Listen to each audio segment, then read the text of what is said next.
नमस्कार मित्रों, मैं राहुल लाल, वरिष्ठ पत्रकार व राजनीतिक विश्लेषक। आज हम लोग चर्चा करेंगे दक्षिण भारत के एक बेहद महत्वपूर्ण राज्य कर्नाटक की। विधानसभा चुनाव में कर्नाटक में भारतीय जनता पार्टी को भारी हार का सामना करना पड़ा था, लेकिन अब सवाल है कि जब प्रधानमंत्री मोदी दक्षिण भारत सहित कर्नाटक में काफ़ी ज़्यादा जोर लगा रहे हैं, बीजेपी की क्या स्थिति है। लेकिन हाल के समय में आज हम अगले कुछ मिनटों में हम लोग समझेंगे कि कर्नाटक में जैसे जैसे विधानसभा चुनाव समीप आ रहे हैं, वैसे वैसे भारतीय जनता पार्टी के हाथ से कर्नाटक फिसलता हुआ नजर आ रहा है। क्यों फिसलता हुआ नजर आ रहा है मित्रों? कर्नाटक के कई बड़े दिग्गज नेताओं के विरोध के बिगुल फूके जा रहे हैं उनकी तरफ से। अगर मैं उसमें कुछ नाम जोड़ दूं तो कर्नाटक के पूर्व मुख्यमंत्री व सांसद सदानंद गौड़ा, उन्होंने बगावती तेवर दिखाए हैं। कर्नाटक के वरिष्ठ नेता KS ईश्वरप्पा, उनके बगावती तेवर हैं। इन सबों की चर्चा तो हम लोग आगे करेंगे ही, लेकिन जो सबसे महत्वपूर्ण चीज़ है कि कर्नाटक में टिकट वितरण को लेकर केंद्रीय चुनाव समिति की जो दिल्ली में बैठक हो रही थी, उसमें कर्नाटक बीजेपी के प्रदेश अध्यक्ष VY विजेंद्र वो दिल्ली आए हुए थे और उनके साथ कर्नाटक बीजेपी के कुछ 3-4 और भी वरिष्ठ नेता दिल्ली आए हुए थे।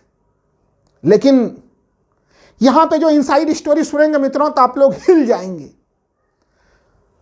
विजेंद्र, अब जो दिल्ली में गोपनीय बैठक हो रही थी, वहाँ पे अगर हम लोग कहें कि उसमें मुख्य कौन कौन उपस्थित थे उस बैठक में, तो प्रधानमंत्री मोदी, गृह मंत्री अमित शाह, पार्टी के अध्यक्ष JP नड्डा, इनके सामने में वो पार्टी का पक्ष रख रहे थे। रणनीति की चीज़ों की बातचीत हो रही थी और कौन से उम्मीदवार अच्छे हो सकते हैं, कौन से उम्मीदवार बुरे हो सकते हैं, ये तमाम बातें हो रही थी।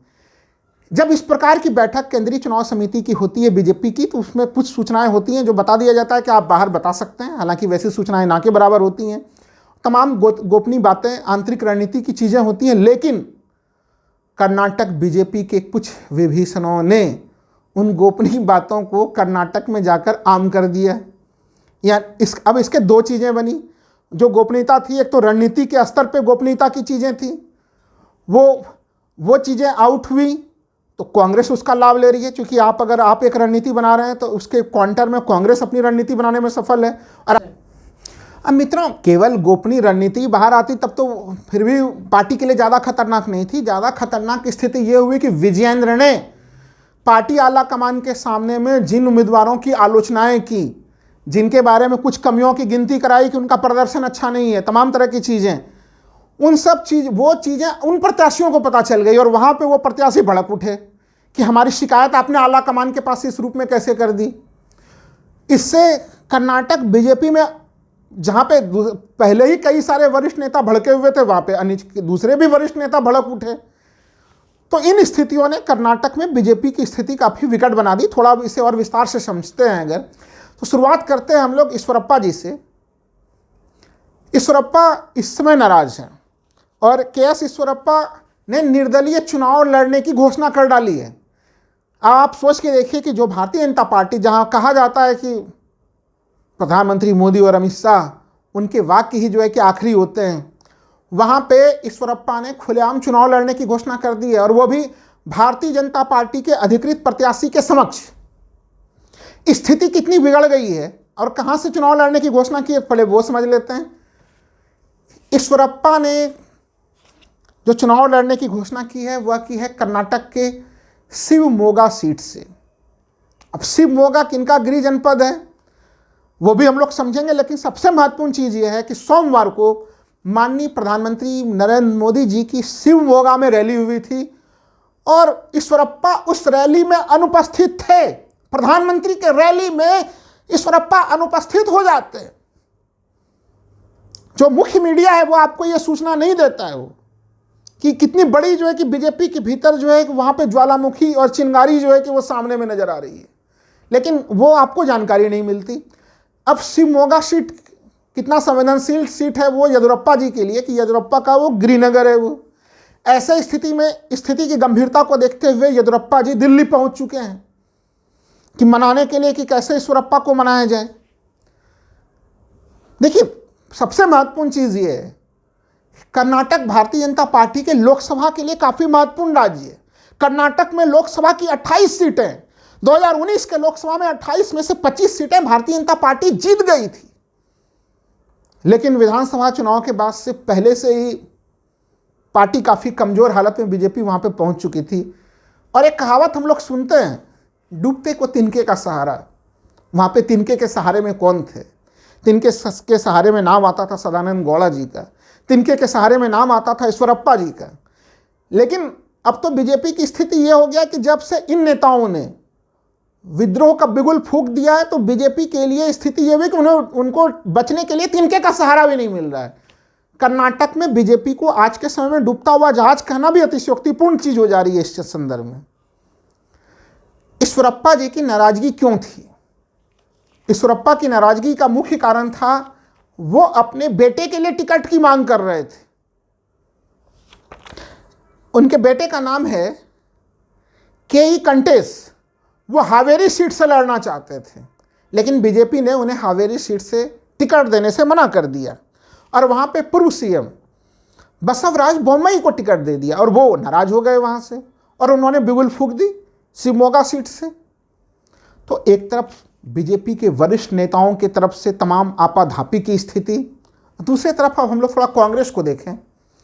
आपको पता होगा कि अगर भारतीय जनता पार्टी में चाणक्य अमित शाह की बात होती है तो दक्षिण भारत में कर्नाटक में कांग्रेस के पास एक बहुत बड़े चाणक्य हैं, वह डी.के. शिव कुमार। अभी हिमाचल प्रदेश में जब संकट की घड़ी आई थी राज्यसभा चुनाव में, वहाँ पे कांग्रेस के कई विधायकों ने जब क्रॉस वोटिंग कर दी थी और उसके बाद ऐसा लग रहा था कि जैसे हिमाचल प्रदेश की कांग्रेस की सरकार भी गिर जाएगी, उस समय उस सरकार को बचाने के लिए भी अगर कोई कर्नाटक से निकल कर आए संकट मोचक बनकर कांग्रेस के लिए, वो डी.के. शिव कुमार थे मित्रों। और डी.के. शिव कुमार के हस्तक्षेप के बाद हिमाचल प्रदेश की कांग्रेस सरकार अस्थायित्व के भाव में खड़ी हो गई, सुरक्षित हो गई। तो कर्नाटक के चुनाव में जीतने में डी.के. शिव कुमार की बड़ी महत्वपूर्ण भूमिका रही थी। हम लोगों ने देखा था कि किस तरह से प्रधानमंत्री ने वहाँ पे एक बड़ा सा मुद्दा बनाया था। उसमें कहा गया था कि डी.के. शिव कुमार के तरफ से उन लोगों ने कांग्रेस के घोषणा पत्र में घोषित किया था कि बजरंग दल को प्रतिबंधित किया जाएगा और प्रधानमंत्री मोदी जी ने बजरंग दल को बजरंग बली बना दिया था और कहा, कांग्रेस के ऊपर आरोप लगाए थे कि ये देखिए कांग्रेस कैसी पार्टी है, वो बजरंग बली को प्रतिबंधित करना चाहते हैं। लेकिन डी.के. शिव कुमार ने और कांग्रेस ने ऐसी रणनीति बनाई कि वहाँ पे भारतीय जनता पार्टी के लिए स्थिति बुरी हो गई और भारतीय जनता पार्टी को मित्रों क्या करना पड़ा, वहाँ पे जो एक क्षेत्रीय दल है जनता दल सेक्युलर, बीजेपी को उसे एनडीए के अपने गठबंधन में शामिल करना पड़ गया। जनता दल सेक्युलर को, जो भारतीय जनता पार्टी कहती थी एक अकेला सब पर भारी, उन्हें नए नए गठबंधन सहयोगी ढूंढने पड़ रहे हैं। लेकिन अभी के कर्नाटक की स्थितियों में देखें तो भारतीय जनता पार्टी की जो नई नवेली गठबंधन सहयोगी जनता दल सेक्युलर बनी है, वो भी बीजेपी से परेशान है कि बीजेपी के भीतर बगावत के बिगुल बंद ही नहीं हो रहे हैं। चुनाव के समय में नेताओं के इधर से उधर आने जाने में कोई विशेष अंतर नहीं होता है, ये तमाम जगहों पे चलता है। आप लोग ये सवाल पूछ सकते हैं कि तो दूसरे पार्टियों में भी इस प्रकार की हलचलें बनी हुई होती हैं, कर्नाटक में भी कुछ नेता इधर से उधर जा रहे हैं तो क्या अंतर पड़ रहा है। लेकिन बात यह है यहाँ पे कि जो कर्नाटक में जिन नेताओं का नाम आ रहा है सामने में, सदानंद गौड़ा या फिर ईश्वरप्पा, ये नेता काफ़ी बड़े हैं और जो इनका इम्पैक्ट है वो काफ़ी गहरा है, जिस कारण से आप इसके इम्पैक्ट को समझना और सोचिए कि इनके इम्पैक्ट को कम करने के लिए इनसे परेशान होकर येदियुरप्पा जी को दिल्ली आना पड़ रहा है। और अगर ये घटना थी तो यहाँ तक का भी कुछ समाधान पार्टी निकाल लेती, लेकिन पार्टी में जो विभीषणों की पूरी समूह भरी हुई है वहाँ पे, जो कि दिल्ली में जो वरिष्ठ नेताओं के साथ, आला कमान के साथ जो बातचीत होती है उसे भी वहाँ पे सार्वजनिक कर देते हैं। इसका क्या समाधान हो सकता है बीजेपी के पास? अब स्थिति ये बनी, हम लोग अगर दक्षिण भारत के संदर्भ में देखें, प्रधानमंत्री ने दक्षिण भारत में काफ़ी ताकत झोंक दी है। जैसे ही कांग्रेस ने कर्नाटक में जीत हासिल की विधानसभा चुनाव में, वैसे ही बगल के पड़ोसी राज्य तेलंगाना की स्थितियां बदलने लगी थी।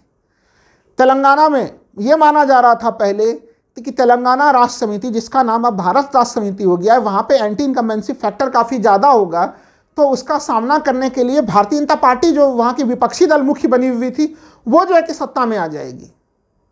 4 लोकसभा सीट तेलंगाना से भारतीय जनता पार्टी को प्राप्त हुए थे, लेकिन वहाँ पे बीजेपी जो है कि वो चुनाव में तीसरे नंबर की पार्टी बन गई और कांग्रेस तेलंगाना में नंबर 1 की पार्टी बन गई। अगर बगल के पड़ोसी अन्य राज्य को देखें तो इसका प्रभाव ऐसा पड़ रहा है डीके शिव कुमार की टोली, कांग्रेस की नई नई रणनीति, दक्षिण भारत की जो बिल्कुल नई नवेली ऊर्जा से भरी हुई रणनीति है कि उसने तेलंगाना को तो प्रभावित किया ही, अब वो आंध्र प्रदेश की राजनीति को प्रभावित कर रही है। यही कारण है कि प्रधानमंत्री मोदी उत्तर भारत को छोड़कर दक्षिण भारत की पूरी यात्रा पे वो निकले हुए हैं, एक एक सीट को बचाने की कोशिश कर रहे हैं।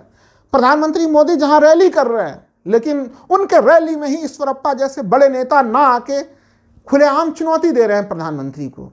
तो दक्षिण भारत में इसलिए मैं कह रहा हूं कि वो बीजेपी तमाम प्रयास कर रही है, लेकिन उनके प्रयास जो है वहाँ पे सफल होते हुए नहीं दिख रहे हैं।